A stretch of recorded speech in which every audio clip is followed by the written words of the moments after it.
Good morning. I'm glaring. Do you see me squinting in the sun? I'm also squinting to see the screen, which is a daily occurrence here.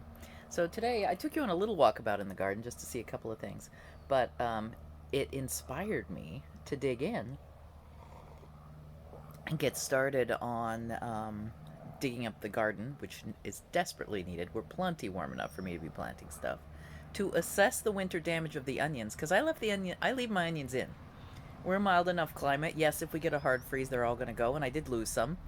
But most of the time, the weather's good enough that I can winter over onions. And even if the bulbs are no good, or they go to seed, which they are starting to bloom, I love a blooming onion though. So wait till you see what an onion bloom looks like. They're gorgeous. They're an alum, so I don't know if you know what alums look like when they bloom, but the onions are an alum and they bloom beautifully. Mm. I thought I'd take you on a little walk about the yard and show you what's blooming right now, and then take you out and show you the front and show you the purple rhodie that's really blooming and the full extent of the Japanese maple. And I'll even take you up and show you so we didn't take the star down from Christmas, the Arne and Carlos Star Challenge that I did, that the last Homely House did, that Arne did, and then David and I did out here during my Advent Christmas thing. But yeah, I have it's a little more upright than a weeping Japanese maple, and all of this is not my doing. We moved into this house in July last year, which is why I saw none of the blooming. But whoever fixed this yard up did a bang up job, and they did an even better job because I don't have to take care of it. I do wish that we could get the fountain running, because there is a fountain in the backyard that is just beautiful, but it's a dry fountain because it doesn't work. It's gorgeous. I don't know. Maybe I should ask the church if we could figure out how to turn it on and fix it.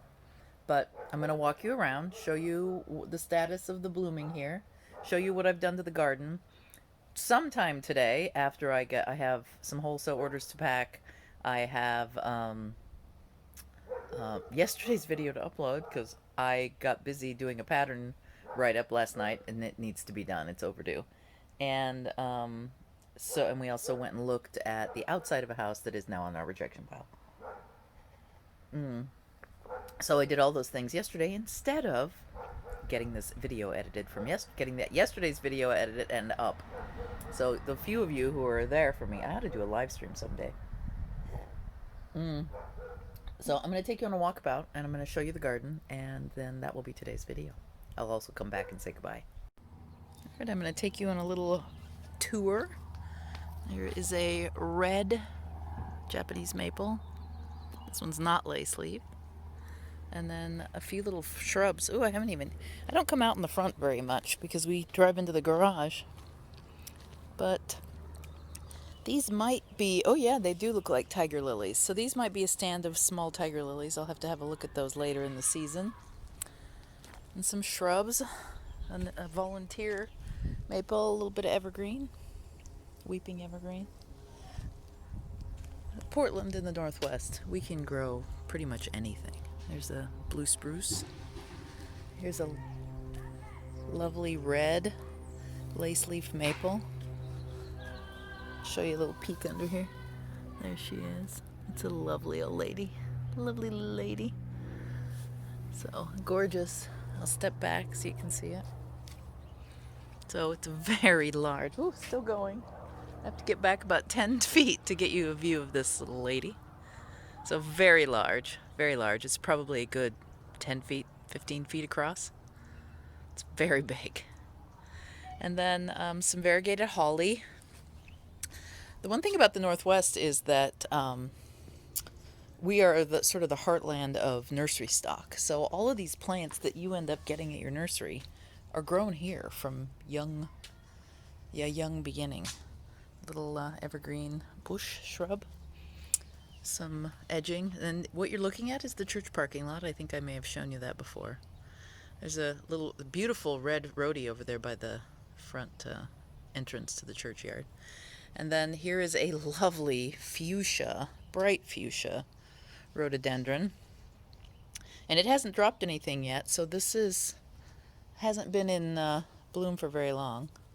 But there are beautiful blooms. Beautiful, beautiful. And then here is the, oh, I think this is a U. I'm not positive this is a U, but it looks like a U. It's very close to the house. Probably shouldn't be there. Here is the status on the beautiful orange azalea I brought out and showed you. And this is one of the larger azaleas, right? I said they're usually small yesterday. But see the leaf? Big leaf, but not leathery. And also more spindly. So yeah, this is an orange azalea. It was a lot bright. I'm going to try and find you one to see. It was a lot brighter orange before, or at least I recall it as. Now it's sort of turning peach. And it smells slightly skunky, but in a pleasant way. I don't even know how I can explain that. Another piece of shrub. Here's this. I don't know what this bush is. If you know, leave it in the comments. I've never learned the name of this, but these flowers are beautiful.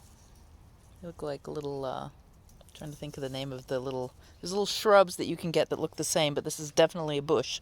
So it's not that shrub.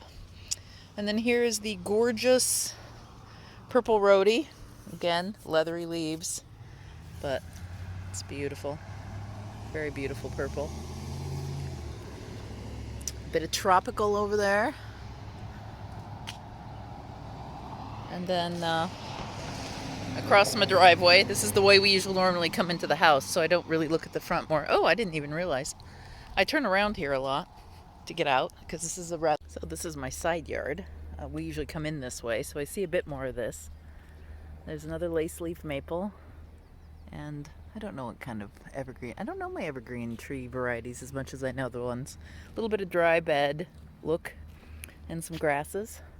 Another evergreen tree and a couple of burning bush, I think, shrubs. And then we go into my backyard through the fence. And excuse the view of the not very attractive garbage cans. And then I have my little garden space. There's the patio where I usually talk to you. In the house, upper deck. So this is my little garden space. Back in December, I showed you me planting a set of garlic, a head of garlic in here to make garlic for this year. Only one little darling has survived, so I will get a single head of garlic from my efforts. This is my little raised bed. It's about 10 feet maybe by 6 feet-ish. These onions all survived last winter. In the Northwest, we don't get very cold, so I just leave the onions in the bed, and usually they survive, and usually I eat off of them and have fresh onions all winter long. When we're here, we weren't here this year, so I have a lot this year because I didn't eat them as we went along. I did a bit in December. But these are going to go to seed, and here you can see the blooms are coming. I love onion blooms. They're an alum plant, so they make a beautiful mop head of flowers, white usually. So I'm going to leave these in. I have some red onions. I planted these as sets last year. Red onions, yellow onions, and I did put shallots in along in here, maybe a few over here. Most of the shallots died. I'm not sure if this is just a red onion. Yeah, I think this is just a red onion that divided, and now I have new. So I ended up with some onion sets coming through. So these are not going to go to seed. I'll be able to harvest these later. And I could divide this one and probably put these in and have separate onion heads. But plenty of onions to get me through. I have to go to the garden center today and get some soil amendment of some form. The clay here in Oregon, or the dirt here in Oregon, is very clay and acidic. And so things that like acid do quite well, like azaleas and rhodies, but the dirt clumps up, and it's not so great for vegetables sometimes. So I'm going to go in and either get some manure or a little bit of peat moss, something. Peat moss is difficult. It works great for breaking up clay, but it's also not a super sustainable product, so I feel a little guilty with that. An apple tree that should have been pruned in January. However, I didn't. And so I don't know what we're going to get this year. I didn't spray it because it should have been sprayed in January as well for worms. Here is a stand of mint for mojitos, of course. And so far it's been well behaved. I don't know if they put a barrier around it. This stuff is notorious for flying away. I did find a small bit coming up in the garden. I don't know what this plant is, so if you do, let me know. Here is a stand of iris. I don't know what kind. I'll have to get back to you on that. I made some guesses yesterday, but I don't know what for sure. I'll have to look them up. And another one. Here is what remains of the poor irises that the person who takes care of the yard didn't care about much. One of the early white rhodies that's starting to fade, but not dropping too many petals yet. Here's a nice bush that they put in for winter color. I don't know if you can see that, but the berries are still there from winter. And then this is a giant and will be pink, if I remember correctly, miniature rose. It's climbing all over the place, mostly to the back, so we'll see how that behaves this year. More iris. And another one of these variegated bushes. Looks like it's about to bloom. I'll have to keep my... I don't know what these are. And then here is the opening purple rhododendron I showed you yesterday.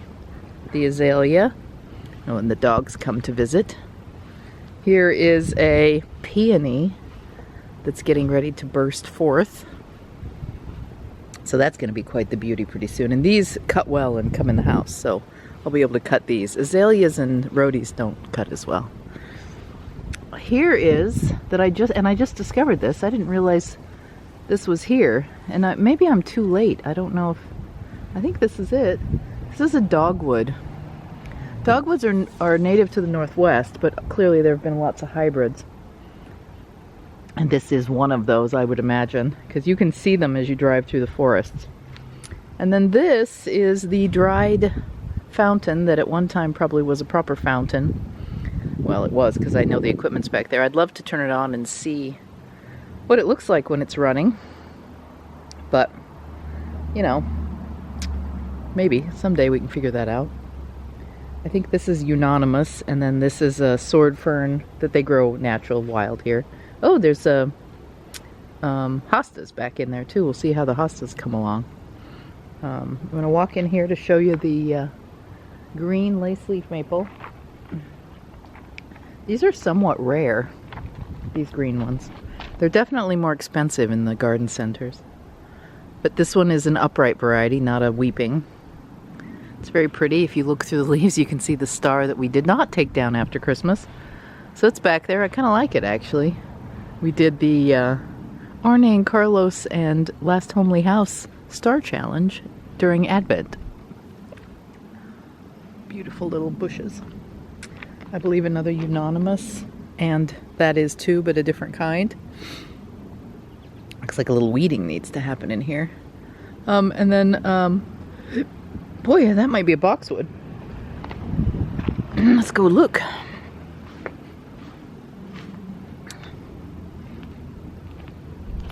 A boxwood, I have to smell. Nope, that's not a boxwood. I don't know what that is. It's a cute shrub though. We'll see if it blooms. And that looks like an azalea. No, that's not an azalea. That'll bloom too, so I'll keep my eye open on that.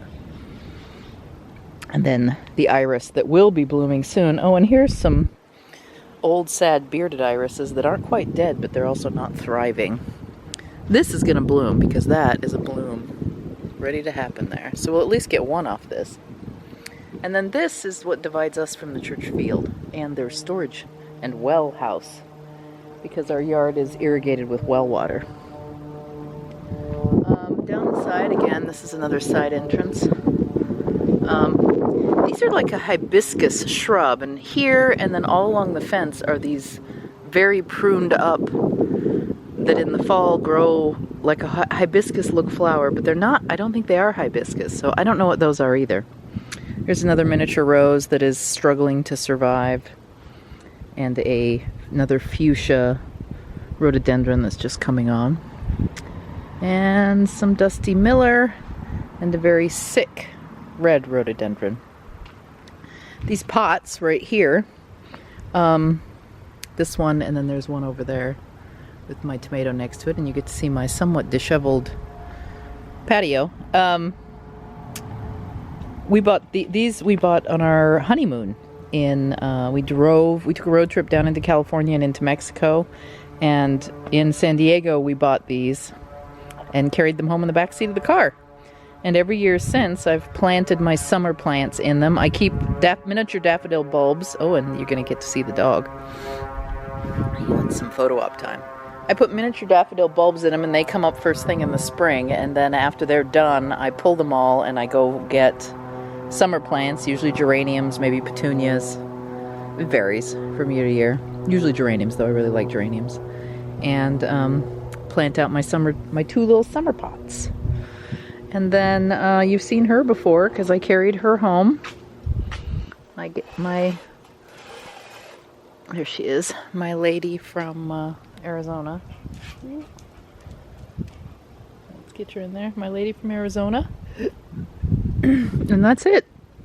So today, I'll have to plant some more and I'll keep you up to date on the progress.